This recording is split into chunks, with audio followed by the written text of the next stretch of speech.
تعزى وتواضع لعظمته العظمى فبلغ بقدرته ما يشاء.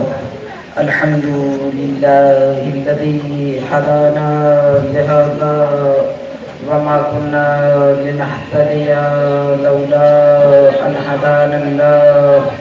لقد جاءت رسل ربنا بالحق والصلاة والسلام على سيد أصل ما في الوجود سر لا في كل موجود نقطة دائرة الوجود صاحب اللواء الحمد والمقام المحمود أبي القاسم المصطفى محمد اللهم صل على محمد وآل محمد وعلى أهل بيت الطيبين الطاهرين المعصومين الذين أذهب الله عنهم الرجس وطهرهم تطهيرا. اللهم صل على محمد وآل محمد. وقد قال الله تبارك وتعالى في كتابه المجيد وفرقانه الحميد وبه الحق.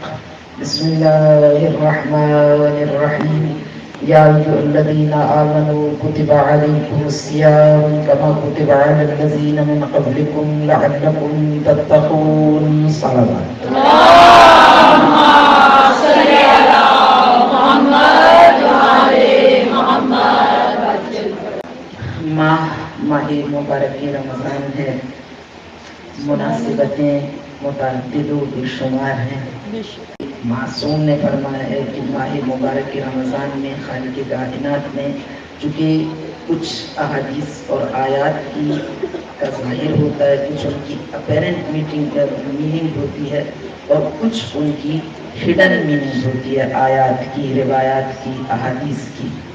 तो बज़ाहिर तो माह मुबारक के रमज़ान के बबातिन तो हज़ारों लाखों करोड़ों अरबों खरबों फ़वाइद हैं, लेकिन बज़ाहिर 7 फ़ायदे जो माह मुबारक के रमज़ान के बताए गए, 7 एक्सेप्शनल एंड गोल्डन अपॉर्चुनिटीज़ जो रमज़ान में इंसानी मोमिन को हासिल करने का मौका मिलता है, जिन तक पहुँचने का, वो बयान की गई अहादीस में, जिनमें से 7वीं और सबसे बड़ी विलायत अहले बैत है, विलायत अबी तालिब है।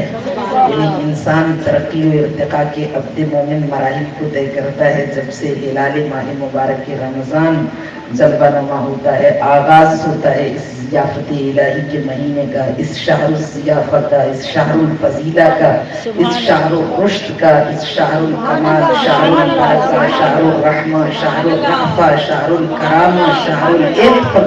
माह मुबारक के रमज़ान क्या है? शहरुल सियाम। ये सिर्फ रोज़ों का महीना नहीं बल्कि शहरुल रुश्द, तरक्की और इर्तिका और रुश्द और कमाल की इंतहाई मंजिलों पर फाइज होने का महीना। शहरुल ज़ियाफ़ा, इसमें तरक्की के इम्कानात इतने क्यों हैं? इसलिए कि ये शहरुल ज़ियाफ़ा है, ये ज़ियाफ़त इलाही का महीना है। इसमें दस्तरखाने इलाही आपके इस्तक़बाल के लिए दुईतुम अय्युहन्नास दुईतुम फीहि इला ज़ियाफ़तिल्लाह व जुइलतुम मिन अहलि करामतिल्लाह अनफासुकुम फीहि तस्बीह व नौमुकुम फीहि इबादा व अमलुकुम फीहि मक़बूल व दुआउकुम फीहि मुस्तजाब।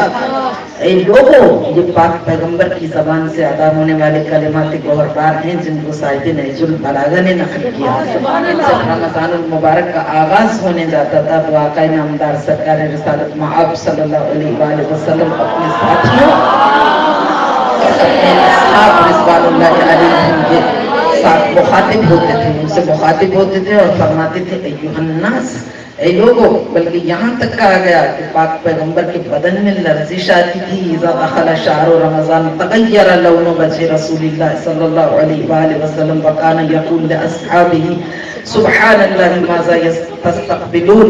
बदन में लर्जिश आ जाती थी, चेहरा मुबारक का रंग तब्दील हो जाता था, हालत दिगरगुन हो जाती थी और अपने असहाब से फरमाते थे हमेशा जब माह मुबारक के रमज़ान की आमद करीब होती थी, सुब्हानल्लाहि माज़ा तस्तक़बिलून, क्या तुम्हें खबर है, अंदाज़ा है کہ تم کس امر عظیم کا استقبال کرنے جا رہے ہو؟ تو وہ کہتے یا رسول اللہ وحی نزل او عدو حذر، کیا کوئی دشمن حملہ آور ہو رہا ہے یا کوئی وحی ایسی نازل ہو گئی کہ آپ کی حالت یہ ہو گئی؟ تو حضور فرماتے تھے کہ شہر فیہ بعید الی ضیافت اللہ ایھا الناس، اے لوگوں وہ شہر، وہ مہینہ، شہر عربی زبان میں یعنی مہینہ، وہ مہینہ آ رہا ہے جس میں تم دسترخوان الہی پر مدعو کر دیے گئے، اور وہ پھر اتنے اس کے القابات 50 سے زیادہ صرف ماہ مبارک کے رمضان کے نام بیان کیے گئے ہیں۔ شہر العتق یہ جہنم کی آگ سے آزادی کا مہینہ ہے، شہر الفضیلہ یہ کامیابی کا، یہ سکسس کا مہینہ ہے، شہر البرکہ رحمہ رأفہ محبت کا، مہربانی کا، مغفرت کا، معاف کر دینے کا، شہر الفضیلہ فضیلت کا مہینہ ہے، شہر الصیام یہ صرف روزوں کا مہینہ، فاقے کا مہینہ نہیں ہے، بلکہ اور پھر فرمایا کہ رمضان کو کبھی اکیلا رمضان نہ کہو، کہو ماہ